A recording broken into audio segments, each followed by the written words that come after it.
আসসালামু আলাইকুম। আখিস cook and blog চ্যানেলে আপনাদের সবাইকে স্বাগত জানাই। মাত্র 1 কাপ ময়দা দিয়ে আজ আমি আপনাদেরকে একটা ভীষণ মজার মোমো রেসিপি তৈরি করে দেখাবো। এই মোমোটা দেখতে যেমন সুন্দর হয়, খেতেও তেমন ভীষণ মজার হয়। আশা করছি আমার আজকের ভিডিওটি আপনাদের কাছে ভালো লাগবে। আমার ভিডিওটি যদি আপনাদের কাছে ভালো লেগে থাকে তাহলে প্লিজ একটি লাইক দিয়ে আমার চ্যানেলটিকে সাবস্ক্রাইব করে দিবেন। তো চলুন শুরু করা যাক। এর জন্য প্রথমেই আমি একটা মিক্সিং বোলে এখানে 1 কাপ ময়দা নিয়ে নিয়েছি। এখানে ময়দা বা আটা যে কোনো একটা ব্যবহার করা যাবে। এরপর আমি 1 চিমটি লবণ দিয়ে দিলাম। লবণটা দিয়ে ময়দা এবং লবণটাকে একসঙ্গে খুব ভালোভাবে মিশিয়ে নিতে হবে। এরপর এখানে হালকা কুসুম গরম পানি দিয়ে ময়দাটাকে খুব একটা নরম তুলতুলে একটা সফট ডো তৈরি করে নিতে হবে। এখানে অবশ্যই কুসুম গরম পানিটা ব্যবহার করতে হবে। ঠান্ডা পানি ব্যবহার করলে এই ডোটা ভালো হবে না। এখানে অবশ্যই কুসুম গরম পানিটা ব্যবহার করে একটা সফট ডো তৈরি করে নিতে হবে। দেখুন আমি এখানে হাত দিয়ে খুব ভালোভাবে একটা সফট ডো তৈরি করে নিয়েছি। এবার এই ডোটাকে এক সাইডে আমি এটাকে ঢেকে রেখে দেব। অপরদিকে আমি খুব নরমাল একটা পুর তৈরি করে নিচ্ছি ভেতরের জন্য। এখানে একটা ডিম এবং কিছু পেঁয়াজ দিয়ে আমি ঝুরা করে নিয়েছি। আপনারা যে কোনো ধরনের পুর এখানে ব্যবহার করতে পারেন। চিকেনের পুরও এখানে আপনারা ব্যবহার করতে পারেন। আমি আজকে ডিমের পুরটাই ব্যবহার করছি। এরপর আমি যে ময়দাটাকে মাখিয়ে রেখেছিলাম সেটাকে আমি 2 ভাগে ভাগ করে নিয়েছি। একটা ভাগ থেকে আমি ছোট ছোট কিছু লেচি কেটে নিয়েছি এবং অপর যে ভাগটা ছিল সেখানে আমি কিছু অরেঞ্জ ফুড কালার মিশিয়ে দিচ্ছি। আপনারা চাইলে যে কোনো এক রঙেরও করতে পারেন। আমি অরেঞ্জ ফুড কালার মিশিয়ে নিচ্ছি দেখতে একটু সুন্দর দেখানোর জন্য। এরপর সাদা যে লেচিগুলোকে আমি কেটে নিয়েছিলাম সেগুলোকে আমি আলাদা একটু সাইডে রেখে দিচ্ছি। এরপর অরেঞ্জ যে রংটা মিশিয়ে নিলাম সেই ময়দাটাকেও আমি একইভাবে ছোট ছোট লেচি কেটে নিব। দেখুন প্রথমে আমি ময়দাটাকে লম্বা একটা বানিয়ে এরপর চাকু দিয়ে ছোট ছোট করে লেচি কেটে নিচ্ছি।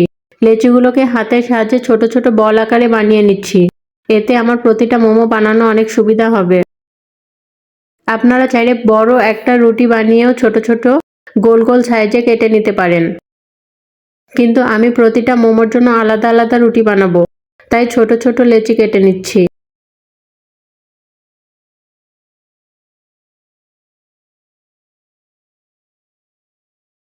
সবগুলো লেচি আমার বানানো শেষ। অরেঞ্জ এবং সাদা লেচিগুলোকে আমি ভালোভাবে বানিয়ে নিয়েছি। এরপর এগুলোকে এক সাইডে আমি রেখে দিচ্ছি। এখান থেকে একটা একটা করে লেচি নিয়ে আমি বানিয়ে নেব। এগুলো যেন ড্রাই হয়ে না যায় তাই অবশ্যই এগুলোকে ঢেকে রাখতে হবে। আমি একটা সাদা লেচি নিয়ে নিলাম। সামান্য এক্সট্রা ময়দা নিয়ে নিচ্ছি যেন রুটিটা বেলতে সুবিধা হয়।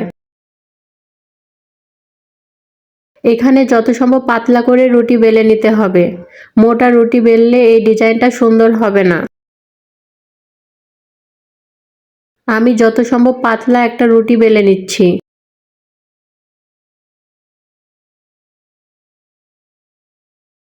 রুটিটা যত পাতলা হবে ডিজাইনটা করা তত সুন্দর হবে। যে কোনো ডিজাইনেই মোমোগুলো খেতে ভীষণ মজার হয়, কিন্তু আমি এখানে একটা সুন্দর ডিজাইন করে নিচ্ছি, এটা দেখতেও ভীষণ ভালো লাগে। দেখুন আমি এরকম পাতলা একটা রুটি বেলে নিয়েছি। এরপর আমি যে পুরটা রেডি করে রেখেছিলাম সেখান থেকে সামান্য একটু পুর আমি এই রুটিটার উপরে দিয়ে দিলাম।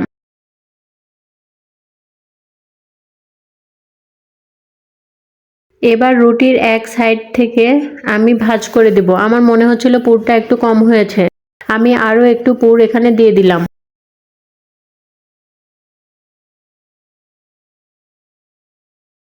এবার রুটিটাকে আমি উঠিয়ে এক সাইড থেকে 2টা মাথা এভাবে জোড়া দিয়ে নিলাম।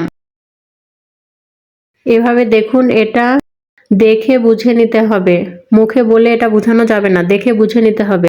এখানে যেহেতু আমি 5টা পাপড়ি বানাবো তাই 5টা ভাঁজ করে নিলাম। আপনারা জয়টা পাপড়ি দিতে চান তো এটা ভাঁজ করে নিতে হবে। এখানে 5টা বা 4টা বা 3টা পাপড়ি দিয়েও আপনারা করতে পারেন।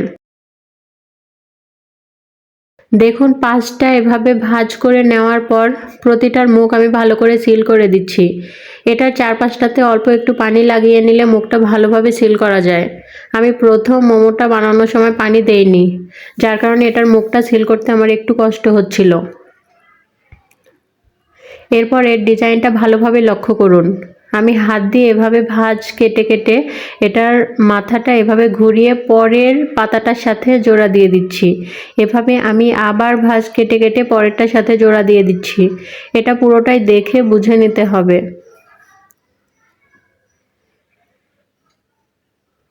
দেখুন পাতাগুলো একটার পর একটা তৈরি হয়ে যাচ্ছে।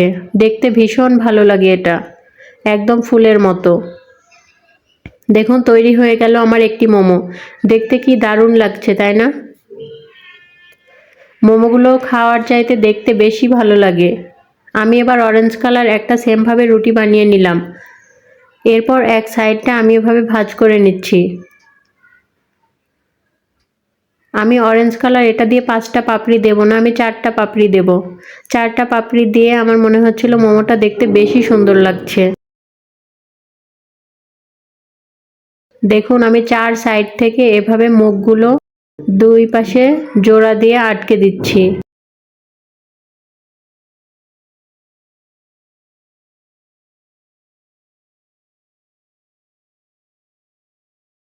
4টা পাপড়ির জন্য এভাবে জোড়া দেওয়া হয়ে গেলে এবার আমি হাত দিয়ে এভাবে কুচি কেটে কেটে ডিজাইনটা করে নিচ্ছি। দেখুন এভাবে এটা দেখে বুঝে নিতে হবে।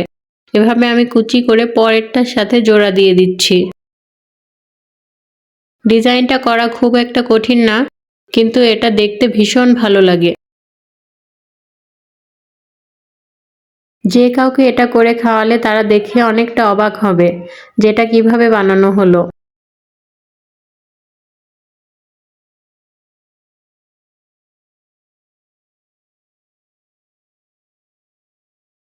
দেখুন আমার আরও একটা মোমো তৈরি হয়ে গেল।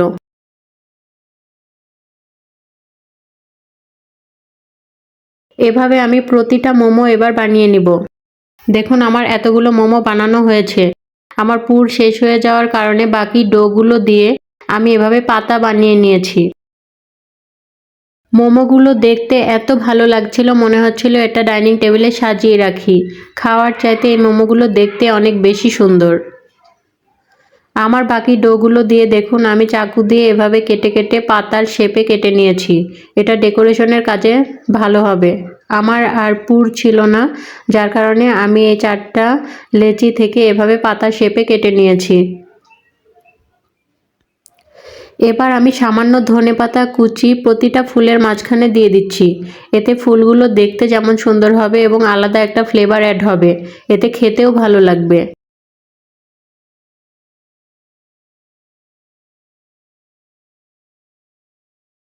আমি চামচ দিয়ে হালকা চেপে চেপে দিচ্ছি, এতে ধনেপাতাগুলো উঠে আসবে না।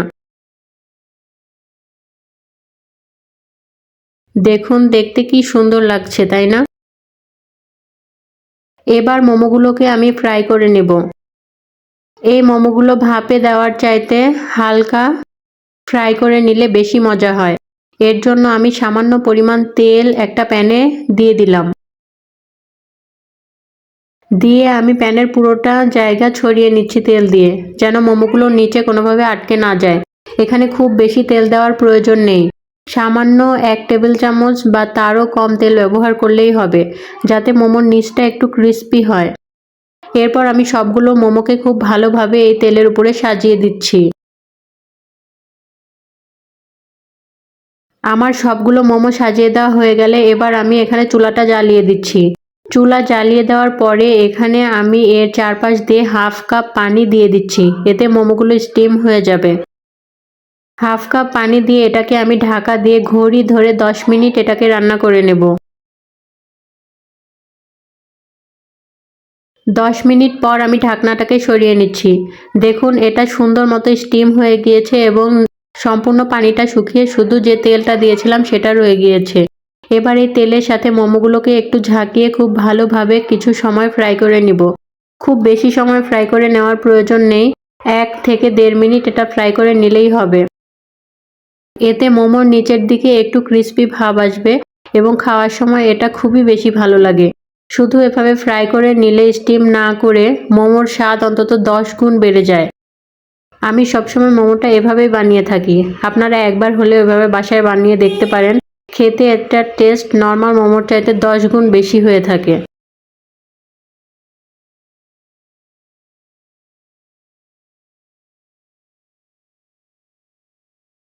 দেখুন, আমি এবার মোমোগুলোকে সার্ভ করে নিয়েছি। দেখতে এত ভালো দেখাচ্ছিল। আপনারা একবার হলেও এটা বাসায় ট্রাই করে দেখতে পারেন। আশা করছি আপনাদের কাছে ভালো লাগবে। আমার ভিডিওটি যদি আপনাদের কাছে ভালো লেগে থাকে তাহলে অবশ্যই একটি লাইক দিয়ে আমার চ্যানেলটিকে সাবস্ক্রাইব করে দিবেন। আজ এ পর্যন্তই, দেখা হবে অন্য কোনো রেসিপি নিয়ে। সে পর্যন্ত সবাই ভালো থাকবেন। আল্লাহ হাফেজ।